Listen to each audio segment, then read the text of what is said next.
Good morning guys, it's me again, Leticia's Kitchen. For today's vlog guys, magluluto ako ng chicken apretada.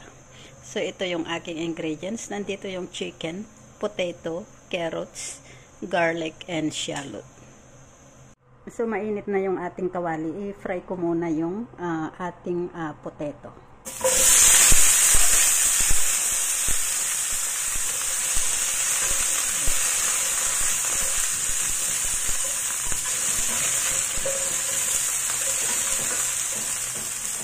At isama na rin natin ang carrots.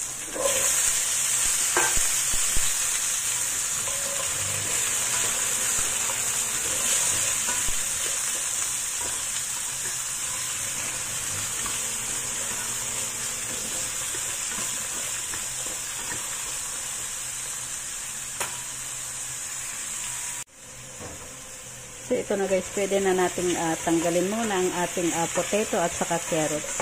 And then mag-fry muna tayo ng ating ingredients na garlic at saka shallot. So alisin lang muna natin yan. Mas maganda kasi pagka na-fry muna yung potato at saka carrots. Mas masarap yung lasa niya. So ngayon i-fry na natin ang garlic at saka shallot.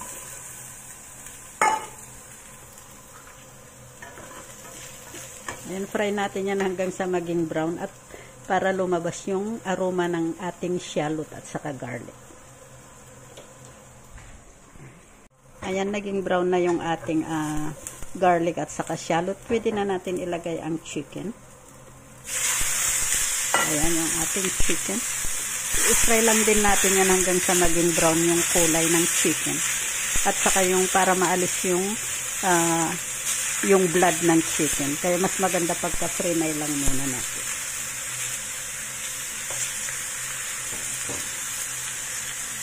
And then babalik pa rin natin.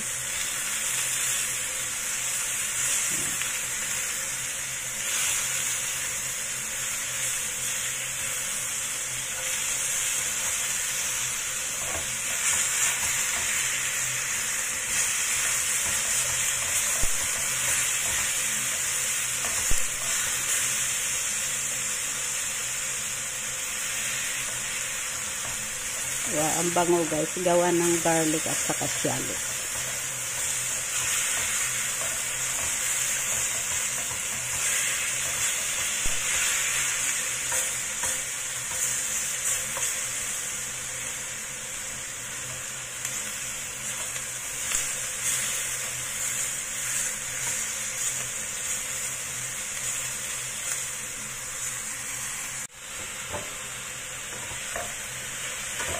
So yan na guys, naging brown na yung ating manok. So tanggalin ko muna yun. Ilagay ko muna sa isang lagayan. And then saka tayo maglalagay ng tubig. At timplahan muna natin yung sabaw bago natin ilagay ang chicken para hindi siya yung ma-overcook. Ang liit ng lagayan ko. Sama ko na lang dyan. Ayan. And then ngayon maglalagay ako ng water. So ito yung water natin. Yung ating sabaw. Gagawin na sabaw. Ayan. So titimplahan ko yan bago ko ilagay ang manok. So ngayon maglalagay na ako ng black pepper. Kaunting chicken powder and then soy sauce. So pakuluan lang natin yan bago natin ilagay ang chicken at saka potato and carrots.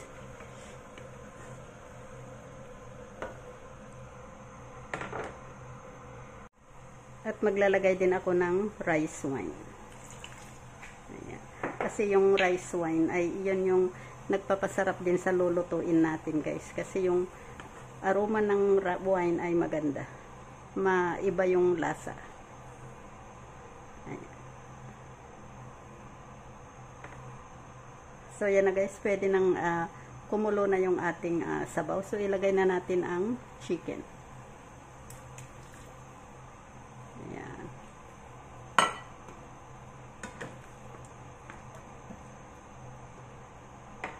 At ilagay ko na rin ang carrots at saka onions. Kasi yung manok ay madali lang yan maluto, guys.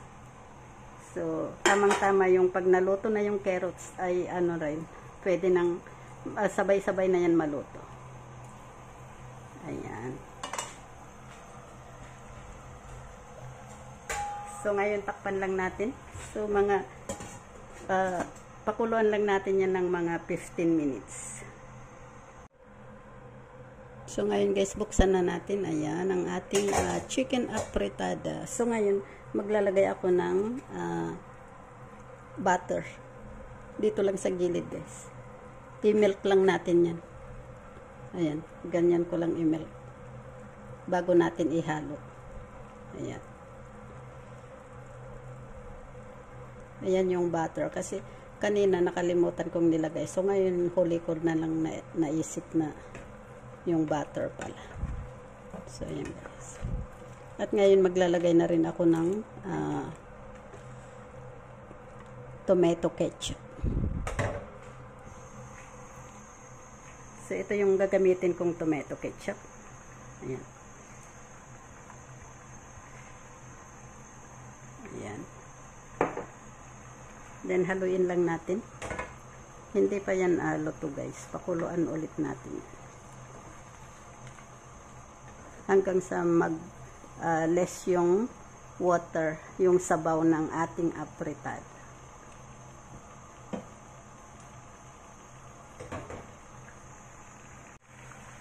So, ito na guys yung ating chicken apretada. Ayan, luto na siya. Ayan. Ang ganda na ng kulay guys. Gawa ng carrots at saka potato. So, ayan ang ating chicken apretada. Ayan. So, pwede na natin yan i-serve.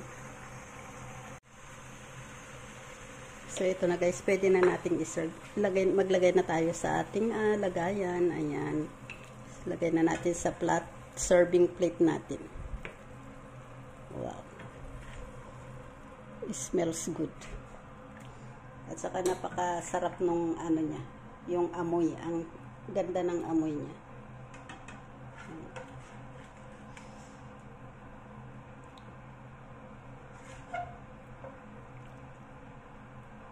So, yan na guys yung ating chicken apretada. Ayan. So, thank you guys for watching. Please don't forget to click like and share. Thank you. Bye-bye. God bless.